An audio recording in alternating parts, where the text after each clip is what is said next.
NBA All-Star Game. Let's meet the teams. First, the Western Conference All-Stars.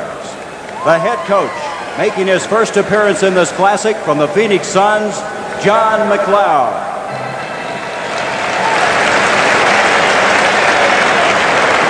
He is assisted by Suns coaches Al Bianchi and John Wetzel. The trainer for today's game from the Dallas Mavericks, Doug Atkinson. Now for the starters for the West. At one forward, making his second appearance in an All-Star game from the Utah Jazz, 6'5", Adrian Dantley.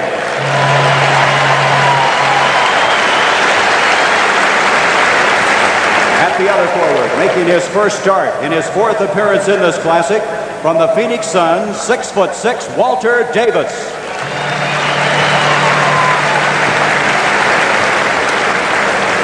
At center, the leading vote getter for the Western Conference team, making his 11th appearance, 7'2", Kareem Abdul-Jabbar.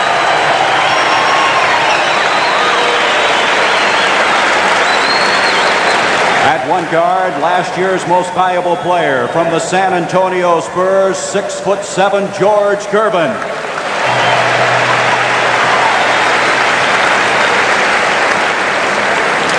At the other guard, in his fifth consecutive All-Star game from the Seattle Supersonics, 6'4", Paul Westphal.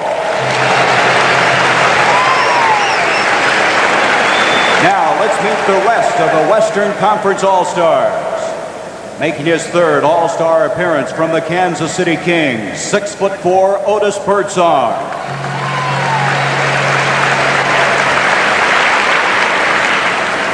Also appearing in his third game from the Phoenix Suns, 6'4", Dennis Johnson.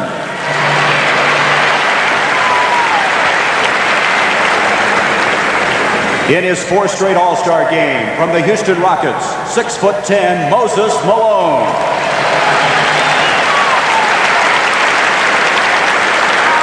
Making his second appearance in this classic from the Phoenix Suns, 6'7", Leonard Truck Robinson.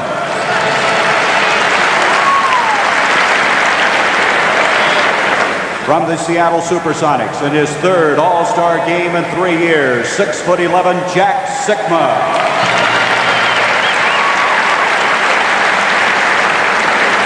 Representing the Los Angeles Lakers, his second time in the All-Star game, 6'6", Jamal Wilkes. Let's have a round of applause for the Western Conference All-Stars.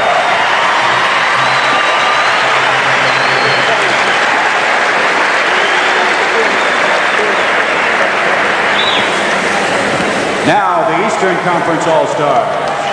The coach for the third time, unbeaten thus far in All-Star competition, the head coach of the Philadelphia 76ers, Billy Cunningham.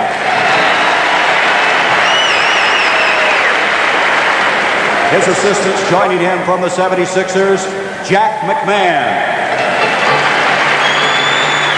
and Chuck Daly. The trainer from the Cleveland Cavaliers, Paul Spicuzza.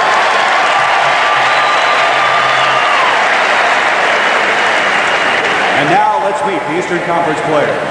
Starting at one forward, making his fifth straight appearance in an All-Star game, the top vote getter at this year's balloting, the Dr. Julius Erving.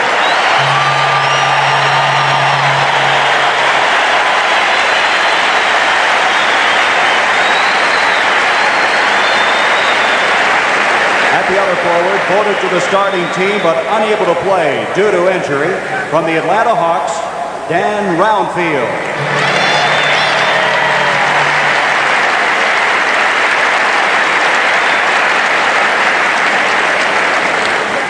Starting in his place, making his second straight appearance in this classic, from the Boston Celtics, 6'9", Larry Bird.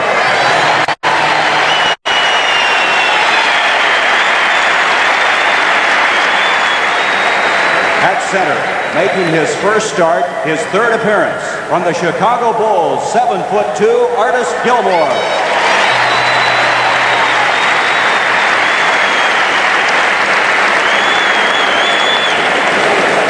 At one guard, a starter for the second straight year from the Atlanta Hawks, 6'2", Eddie Johnson.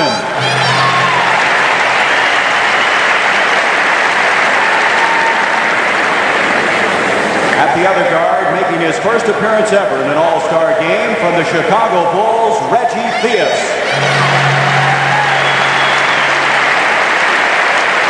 Now, let's meet the rest of the Eastern Conference team.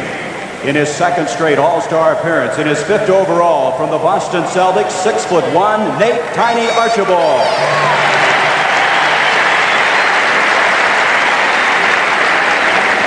Representing the Milwaukee Bucks in his 3rd straight All-Star game, 6'7", Marcus Johnson.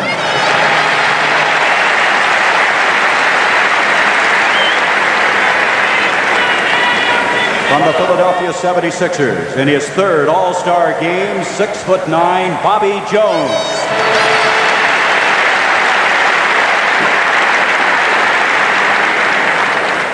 In his first appearance at this Classic, from the Boston Celtics, 7'1", Robert Parrish.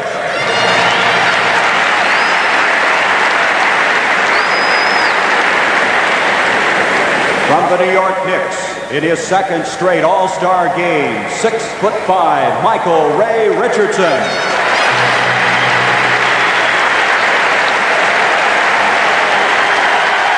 finally, in his first appearance in an All-Star game, representing the Cleveland Cavaliers, Mike Mitchell.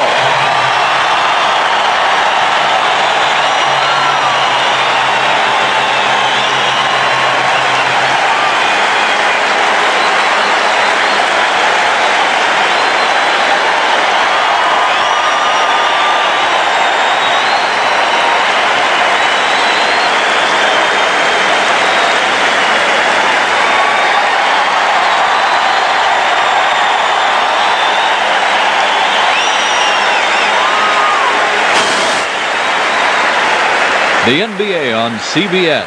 Today's 1981 All-Star Game is sponsored by the Miller Brewing Company, brewers of Miller High Life. If you've got the time, we've got the beer. Xerox, we help you manage information. And by GE Television. GE, we bring good things to life. Well, we mentioned I have 2 All-Stars alongside me, and Rick Barry and Bill Russell. We have another guy who also has 2 years of All-Star experience and who's going to be giving us some insights and sidelights in this game. Let's go to Hot Rod Hundley. Thank you very well. It was only 20 years ago that at the end of the first quarter, I was a member of the West team. We were ahead 47-19 over Bill Russell and that East team. We had Bob Pettit, guys like that, Oscar Robertson, they're here. I'm going to be talking to them, Bob Hope, and more. It's going to be a great one. Stay right with us. Back to you, Gary. All right, Hot Rod, and there's the officials for today's game. Darryl Garrettson and Paul Mahalik. The alternate is Mike Mathis. Mathis being on the far left. As this 31st Annual Classic is ready to go. Mr. Russell, I can see I want to tell Hot Rod that the East is ahead 19-11. You played on the East a couple of times, only 12 to be exact. Did you win all 12 of those? Oh, no. He just told you about one that we didn't. All right, Kareem Abdul-Jabbar against Artis Gilmore as we start this game from the Richfield Coliseum. Glad to have you with us. This is Reggie Theus, his first All-Star appearance. He might be a little nervous in the early going. I think Russ jinxed him. He told me before the game, now's the time to show me, fella, and this is what he's showing him, kicking it out of bounds. Red Auerbach very high on Reggie Theus. Paul Westphal, he'll break it into Kareem. Kareem in his 11th appearance. Here's Westphal from outside, and Artis Gilmore brings it down. The Bulls really been rolling. They've won their last 6 in a row, and 500 now for the year. Eddie Johnson, his second straight start from the Atlanta Hawks with Westphal on him. He had 22 points last year. Here's the doctor from the corner. Rebound, cleared by Adrian Dantley. Here comes Walter Davis. Either team able to get it to go. You can see Larry Bird has an elastic bandage on his left thigh. He has been hurting a little bit. With those 2 centers they got in there, you notice that most of the guys are pulled up and take a jump shot. What are you trying to say? Well, with guys like Gilmore and Kareem, it's not all that good idea to start off going in there. Get some of that nervous excitement out of you anyway. Here's Davis out to Kareem. Gilmore's going to let him have it. Here comes the move for the sky hook, but Darrell Garrison has spotted the foul. Artis Gilmore picking it up. Well, in that situation, you don't want to let Kareem go to his right, and Artis gave him a little running start that way, and you have to shade his right hand. Make him go to his left and beat you to his weakness. Not that he's that weak going left, of course. You like that lateral movement, that big guy on the other big guy? He got there in a hurry, didn't he? Dantley, the leading scorer in the NBA this year with a 31.7 average. Can't get it to go. Johnson to third, a little behind him. Eddie should have taken that in that time. He had a clear opening. The man was anticipating the play down on the baseline. The doctor was on the right-hand side there, and he threw the ball out of bounds. He had an opportunity to take it right to the basket. The defensive man on that play had committed going to the man coming on the wing. I would imagine that's some of the timing they've got to get down, not playing with each other during the course of the regular season. Here's Kareem. He's going to try the jumper. And followed up beautifully by Dantley, but he can't get it to go. Johnson brings it down. Up to Julius. Julius, the MVP in this Classic in 1977. Artis at 7'2" against another guy the same size, and he shot it over him. The East with a 4-0 lead. They won in overtime last year. One of the best games ever played in this All-Star Classic. Paul Westphal. Westphal hits his second opportunity from outside. Westphal getting the West on the board. I guess if you were to analyze these two teams, the West has the most size, the East the most speed. And here comes George Gervin. Gervin with 34 points last year. He's playing with the other team this time. He's always played before with the East, but of course San Antonio switching over to the Western Conference, going from the Central Division to the Midwest Division. Larry Bird with Dantley on him. 4-4 our score. Gilmore reaching in on him was Westphal. Johnson out to Theus. Bird, look at the good ball movement. 7 seconds on the shot clock. Now with 5, 4, 3, and inside a block by Kareem. It will be the East basketball. That's why Bill was saying you don't like to take it into the big guy too often, because that'll happen quite frequently against fellas like that. Here's Theus, and that should give him some confidence. Leading scorer for Chicago, averaging over 19 points a game. Now, so far, all they've been doing is really just feeling their way out, and everybody's kind of penetrative. That's why they're not shooting so well. Although the defense is in the middle is pretty good. What happens in All-Star games, the defense is always just a little suspect, because most of these guys are scorers. But you got some good players, and as they get into it, they'll start relaxing and doing more of the things that they do so well. Gilmore picking up his second foul. Rick, weren't you telling me you picked up 6 in a hurry in one of these games? That's my first All-Star game that I ever played in. I was out of there in about 8 minutes time, so at least I got to be in the record book. That is a record, I take it. Well, it is for fouling out of an All-Star game, but it might be a record for the least number of minutes played. You know, speaking of records, the first All-Star game that I saw was in Boston Gardens when I was a rookie. And we had a rookie on the team, Tommy Heinsohn. And that was his first All-Star game as a rookie. He went 18 for 21. He got the ball 21 times, he shot it 18. He was going to make his mark in a hurry, huh? He only made about 4 or 5 of them, though, Bill said. The doctor at the other end as the West leads at 9-6. A foul coming up. They'll be taking it out of bounds. Davis picking up the personal foul. Davis actually this year has been playing guard for the Phoenix Suns, but when the ballots came out in August, he was listed as a forward. As an end result, he made the All-Star team at that position. Here's Eddie Johnson. Rebound, Dantley. Dantley at 6'5". What a year he's having for Utah. Bird trying to go for the steal. Davis, beautiful pass to Gervin. Look at the spin on the ball. That was beautiful body control. George, one of the smoothest players in the league, has tremendous control of his body, and he puts the ball up there with very, very good soft touch. There's a guy that went the other way. He started at forward and moved out to guard, and what a transition he has made. The leading scorer the last 3 years in the NBA. Theus. Oh, what a pass! Irving was so surprised he couldn't put it away. Gilmore to follow, and he's been fouled. But what a pass. Hey, Reggie showed me something of that one, Bill. You said to show you, pal. Let's take a look at this one. This is some pass by Reggie Theus. Here he goes. He sees the man. Look at this behind-the-back pass. Threads the needle, and the doctor, with those big hands, I can't believe he lost the basketball. Didn't get the dunk. Surprise, surprise. That was an outstanding. You don't see a pass like that very often. No, you don't. And that was right beautiful. on the money, too. Beautiful pass. It's amazing that they could do it not being teammates. Well, what happens, you have outstanding talent out here on the floor, Gary. You just play good, sound, basic basketball. As Bill pointed out, the one thing these players will have a tendency to do in all-star games initially is to overpass the basketball at times, trying not to be the guy to come out and cast it up. But when that game gets close and you get down to the wire, the guys are going to revert back to what they do best and what they did during the first part of the season. During an all-star game, one of the best things to do at the start of the game is when you're cutting toward the basket, never pull up. Because then the guy can just always pass, give you a lead pass. And if you don't pull up, even if you go all the way through, you'll take a defensive man with you and open it up. So a guy, if he doesn't pass it, then he's got an opening to go for the shot himself. How many plays they put in for a game like this? One. Well, what is that? Pass the ball around and shoot. It's kind of glum, isn't it? You know, it's kind of what they do is because the defense aren't set up that well, it wouldn't make sense to put in a lot of plays. Besides, it takes a good team a pretty while to put in a good play. Eddie Johnson makes it 11-9 to West. Paul Westphal, there he moves inside. Boy, he is good at that. He can use either hand just as effectively. Probably one of the best in the league using his right and left hand on the drive. 13-9. Got away, but it will be the West basketball. Let's take a look at Westfall's last move coming down the middle. Here you see he's able to go to his left. He loses Eddie Johnson a little bit. Takes it right into the basket. Artis, for some reason, backs off, Bill. And when he backed off, he gave Paul a chance to make it. He should have been able to block that shot or at least intimidate him somewhat. He thought he was going to pass it. And he's already picked up 2 quick fouls. Here's Davis, saves it out to Westphal. Look at Irving jump outside. Here's Dantley inside. Major league move.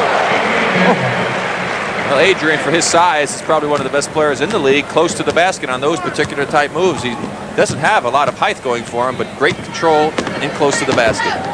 What he does so well is he gives you 2 moves at a time so that rhythmically, you got to be off rhythm guarding, and that's how he gets shut off because he doesn't jump that high. But you can see next to the defensive man's out of rhythm with it, so he can't block the shot. That's the second time Gilmore has gotten that left-handed hook to go for him. 15-11 the West. There's Kareem. Oh, what a struggle between these 2 giants. Kareem, that skyhook, that's unstoppable at that range. 6-point lead for the West. Almost. Irving off to Reggie Theus. This guy, after that ball he lost early, now has gotten his confidence back. 17. Oh, that didn't bother him a whole lot. Look at Dantley at the other end. Dantley shooting 58% this year from the field. Oh, rejected by the doctor. I think you got that one, Bill. In your face. A little sandwich time. You have to bring something a little stronger than that. That's called intimidation. And you've been there, Bill. You've done that a couple of times. Westphal. 19-13. We're going to have a timeout. 5 minutes, 26 seconds to go in this first quarter. Both teams kind of getting their sea legs here. Starting to put it all together. We're going to have quite a game. Stay with us at the Richfield Coliseum.